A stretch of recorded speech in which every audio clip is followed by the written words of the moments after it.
Buenos días, amigos. Bienvenidos al Rincón del Nahual, vuestro hogar.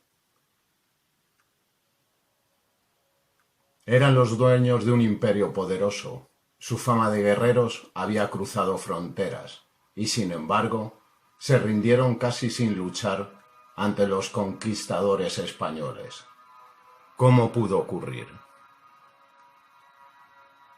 Cuando empecé a leer por primera vez la historia del Imperio Inca, me sorprendió saber que tenía menos de un siglo de existencia cuando fue totalmente destruido por los conquistadores españoles. Más asombrosas todavía fueron las circunstancias, verdaderamente peculiares, que rodearon la desaparición de este reino del sur de América, un imperio militar que se extendía a lo largo de la espina dorsal de los Andes, desde la moderna Colombia hasta el sur de Chile, y desde la costa del Pacífico hasta las estribaciones orientales de los Andes. En el medio de este poderoso estado se produjo la acometida, a finales de 1532, de una fuerza expedicionaria española compuesta por 170 aventureros, que logró sojuzgar un imperio de unos 6 millones de almas. Si esto fuera historia ficción, se consideraría producto de una imaginación desaforada. Allí llegaron los españoles, dirigidos por Francisco Pizarro, convertido ya en un endurecido explorador que había dejado atrás las áridas mesetas de su Extremadura natal a la edad de 14 años, para seguir el señuelo del oro.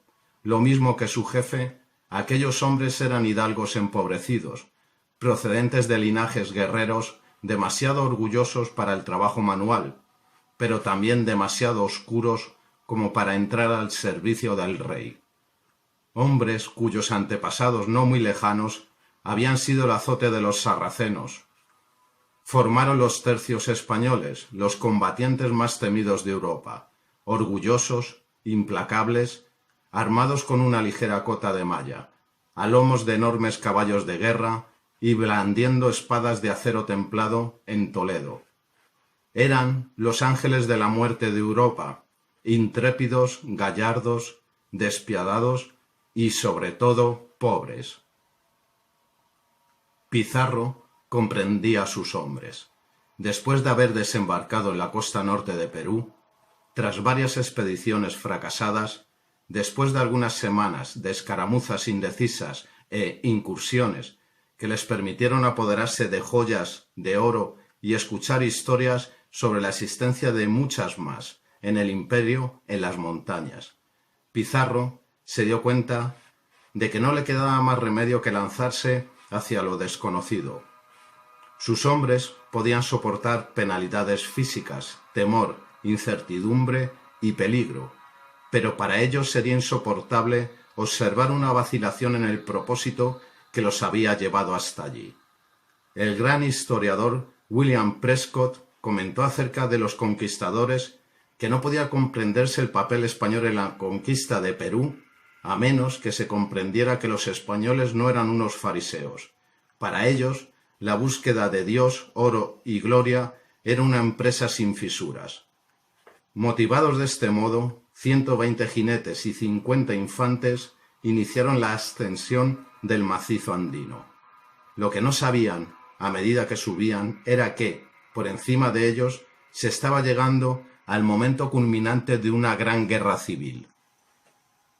Durante una serie de años, dos hermanos se habían encarnizado en una amarga guerra de sucesión, Huáscar y Atahualpa, hijos del último gran inca, Huayna Cápac, que murió hacia el 1525, afectado por la viruela que azotaba a la población nativa procedente del Caribe. La facción leal a Huáscar se hallaba en el sur de Perú, en la capital de Cuzco. Los simpatizantes de Atahualpa procedían de Quito, una ciudad construida por Huayna Cápac y muy querida por éste, que había muerto allí. El avance español había sido observado desde el momento en que desembarcaron en la costa norte. Muy preocupado por la guerra civil, Atahualpa envió, apenas unas semanas más tarde, un embajador al encuentro del extraño contingente de Pizarro. El embajador invitó a Pizarro a reunirse con el Inca en Cajamarca, muy cerca de la línea de avance de los españoles. Pizarro se mostró de acuerdo. Los españoles ascendieron por un sendero tan escabroso que podrían haber sido aniquilados en una docena de lugares a lo largo del mismo, totalmente anuladas las ventajas de los caballos en un terreno tan escarpado, pero ascendieron sin ser molestados. En la tarde del 15 de noviembre de 1532, los hombres de Pizarro entraron en el ancho y fértil valle de Cajamarca. Nada les había preparado para la conmoción que experimentaron ante lo que vieron. Ocupando una extensión de casi 2 kilómetros, a su derecha se encontraba el campamento de un ejército de 40.000 hombres. Su recurso fue la osadía. Rodearon y entraron en la pequeña ciudad amurallada que contenía un convento, entre comillas, de las Vírgenes del Sol, y enviaron emisarios al Inca. Los 2 primeros europeos que vieron al Hijo del Sol fueron Hernando de Soto y el hermano de Pizarro, de nombre también Hernando. Cabalgaron hasta el centro del ejército acampado, jactándose de su poderío militar. Rechazaron las ofertas de hospitalidad del Inca y lo invitaron a entrevistarse con Francisco Pizarro al día siguiente. Atahualpa aceptó. Los 2 Hernandos hicieron volver grupas a sus caballos y se alejaron rápidamente. Esa noche, desesperados, los españoles decidieron que su única esperanza de salvación consistía en hacer prisionero al Inca. Cuando llegara, lo invitarían a comer. Si rechazaba la invitación, atacarían. La zona amurallada de Cajamarca tenía pórticos por 3 lados, para cobertura de los caballos, un muro con una puerta que daba a la llanura y una pequeña edificación a modo de bloqueo, en medio de la plaza abierta. Pizarro distribuyó las piezas de artillería dentro de ese recinto. Si fuera necesario, atacarían a una señal. Pocos fueron los hombres que durmieron esa noche. Muchos acudieron a confesarse. Otros recibieron su última carta a casa. Su última voluntad, escribieron. Algunos jugaron, otros lloraron. Cuando finalmente amaneció, la tensión era extraordinaria y, sin embargo, no hubo ni la menor señal del Inca durante las interminables horas anteriores al mediodía.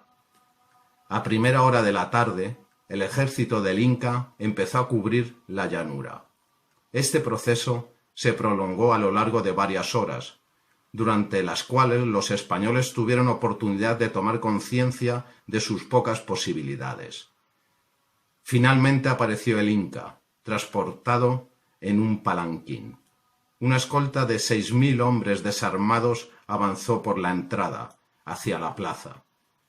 En ese momento, a una señal convenida, un sacerdote español se adelantó para saludar al Inca, portando el requerimiento de la Inquisición, la versión de los derechos de Miranda, para informar al Dios Rey de que si se sometía al rey de España y de la Santa Iglesia, no se le causaría ningún daño. El Inca replicó que los españoles debían devolver todo lo que habían robado y consumido desde que desembarcaron. El sacerdote respondió, ofreciéndole una Biblia. Curioso, Atahualpa la examinó, aparentemente extrañado ante su incapacidad para hacer desaparecer la letra impresa de la página. Entonces el emperador se enfureció, quizá porque había visto momentáneamente perturbada su dignidad real ante la fascinación demostrada por el libro del sacerdote. Atahualpa arrojó la Biblia al suelo. El sacerdote proclamó: «Es el anticristo». Pizarro hizo una señal a la artillería que efectuó solo 2 disparos. Entonces, desde todos los pórticos del complejo de Cajamarca surgieron los caballos de guerra españoles, animales cuyos petos se elevaban hasta la altura de la mirada de sus enemigos. A las colas de los caballos se les habían atado matracas. El viento arrancaba penetrantes sonidos entre el tintineo de las cotas de malla. Los hidalgos lanzaron su grito de guerra, Santiago, sus y a ellos, y cayeron sobre la asombrada y desarmada guardia de honor, dirigiéndose directamente hacia el Inca. 5 minutos más tarde, el Inca había sido hecho prisionero. Innumerables nobles incas pagaron con sus vidas el intento de levantar su litera, pero fueron descuartizados entre destellos de acero.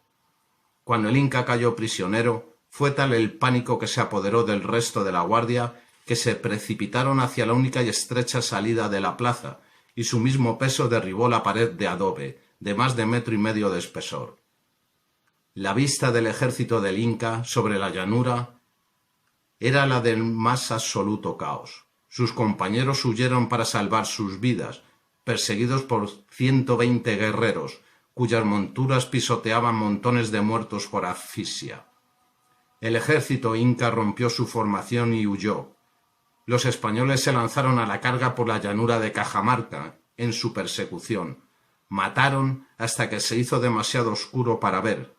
Se calcula que mataron a unos 7.000 hombres e hirieron gravemente a otros 10.000. El Inca fue retenido para obtener por él un rescate. A partir de ese momento, una combinación de suerte, astucia y determinación dirigió la buena estrella de los españoles. Al cabo de pocos años y con los refuerzos sedientos de oro enviados desde Panamá, quedó aniquilada toda resistencia contra los españoles. El más poderoso imperio que hubiera conocido el hemisferio occidental había caído ante una fuerza de menos de 200 hombres. Cuando leí el relato de todos estos acontecimientos en la conquista de los incas de Heming, recuerdo que pensé, ¿cómo pudo suceder una cosa así?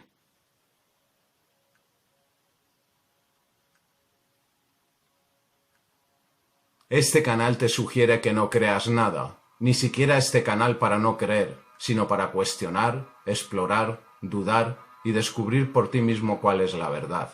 Desde aquí os invito a la reflexión y a que expreséis vuestros comentarios y opiniones. Soy Nahual y os deseo un buen día a todos, amigos.